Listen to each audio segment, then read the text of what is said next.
Selamat datang teman-teman, di perjalanan kita bersama untuk menemukan 10 cara mistis Dharma, jalan untuk hidup selaras dengan alam semesta, untuk menemukan kebahagiaan batin yang sejati dan abadi. Di dunia yang dipenuhi oleh pengejaran lahiriah, kita sering melupakan sumber kebahagiaan yang ada di dalam diri kita masing-masing. Perjalanan ini adalah tentang menemukan kembali tempat perlindungan batin itu, tempat yang damai, penuh cinta, dan kepuasan. Jika kamu merasa sedih, ingatlah, kamu tidak sendirian. Tuhan, alam semesta, kekuatan ilahi, apapun sebutannya, selalu bersamamu, dan selalu ada kesempatan kedua untuk memulai kembali. Mari kita memulai perjalanan transformatif ini bersama-sama. Perjalanan ke dalam diri dimulai dengan refleksi diri, sebuah eksplorasi yang mendalam dan jujur tentang siapa diri kita sebenarnya. Jiwa kita, seperti pantulan kosmos yang berkilauan, menyimpan jawaban yang kita cari. Tanyakan pada diri sendiri, apa tujuan hidupku? Apa yang membuatku bahagia? Apa bakat unik yang kumiliki? Saat kamu menyelami kedalaman dirimu, kamu akan menemukan sumber kebijaksanaan dan kejernihan, yang akan membimbingmu menuju dharma sejatimu.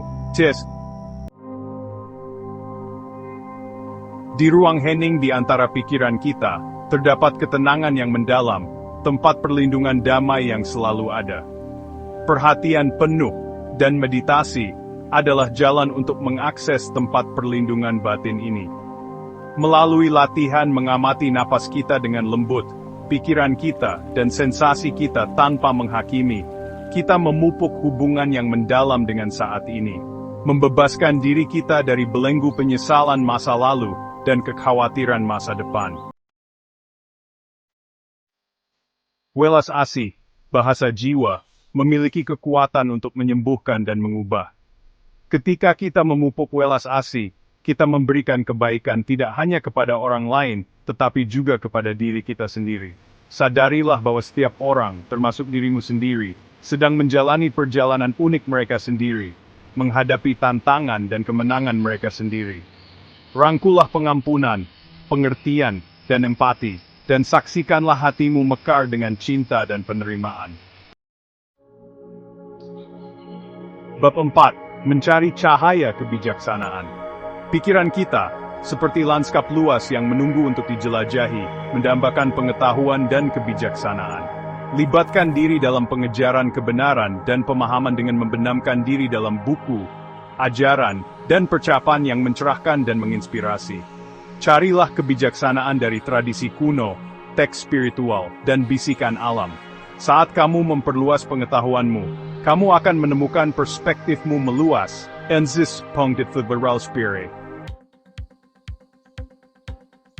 Bab 5. Hidup dengan integritas. Integritas adalah fondasi tempat kita membangun kehidupan yang bertujuan dan bermakna. Ini adalah penyelarasan tindakan kita dengan nilai-nilai kita, perwujudan diri kita yang tertinggi.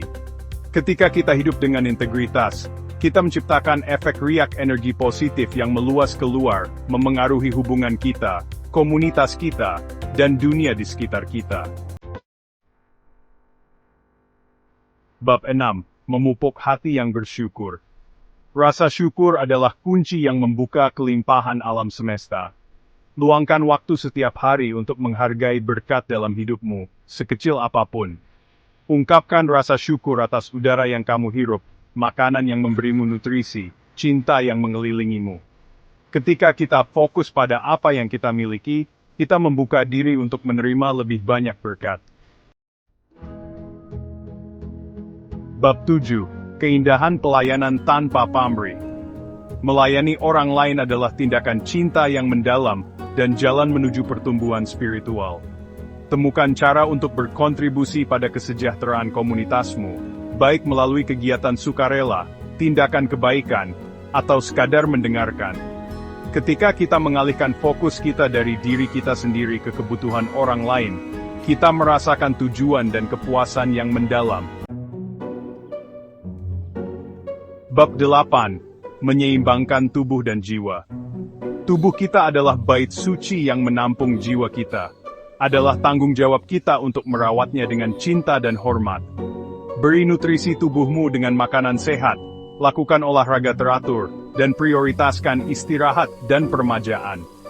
Ketika kita menjalani gaya hidup yang sehat dan seimbang, kita menciptakan fondasi yang kuat untuk kesejahteraan fisik dan spiritual.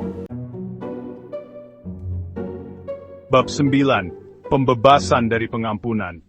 Memaafkan adalah membebaskan diri kita dari rantai masa lalu. Memegang kemarahan, kebencian, dan dendam hanya menciptakan penderitaan dalam diri kita sendiri. Pilihlah untuk memaafkan, baik diri sendiri maupun orang lain, bukan karena mereka pantas mendapatkannya, tetapi karena kamu pantas mendapatkan kedamaian. Pengampunan adalah hadiah yang kamu berikan untuk diri sendiri, jalan menuju kebebasan emosional. Bab 10. Mempercayai rencana Tuhan. Hidup adalah sebuah perjalanan dengan liku-likunya, puncak dan lembahnya. Terkadang, kita mungkin merasa tersesat atau tidak yakin tentang jalan di depan. Pada saat-saat inilah kita harus berserah pada rencana Tuhan. Percaya bahwa kita berada tepat di tempat yang seharusnya. Percayalah pada perjalanan, mengetahui bahwa bahkan di tengah tantangan, ada tujuan yang lebih tinggi yang sedang berlangsung. Outro, rangkulah cahaya batinmu. Saat kita mengakhiri penjelajahan kita tentang 10 cara Dharma, ingatlah, kebahagiaan bukanlah tujuan tetapi sebuah perjalanan, sebuah pengungkapan diri kita yang sejati. Itu ada di dalam dirimu, menunggu untuk ditemukan. Rangkullah cara-cara Dharma ini, integrasikan ke dalam kehidupan sehari-harimu, dan biarkan cahaya batinmu bersinar terang. Kamu tidak pernah sendirian. Tuhan, alam semesta, esensi ilahi, selalu bersamamu, membimbingmu menuju awal yang baru. Percayalah pada perjalanan, rangkullah saat ini, dan biarkan hatimu dipenuhi dengan cinta, sukacita, dan rasa syukur. Semoga perjalanan penemuan diri ini membawamu ke kehidupan yang dipenuhi dengan tujuan, makna, dan kebahagiaan batin sejati.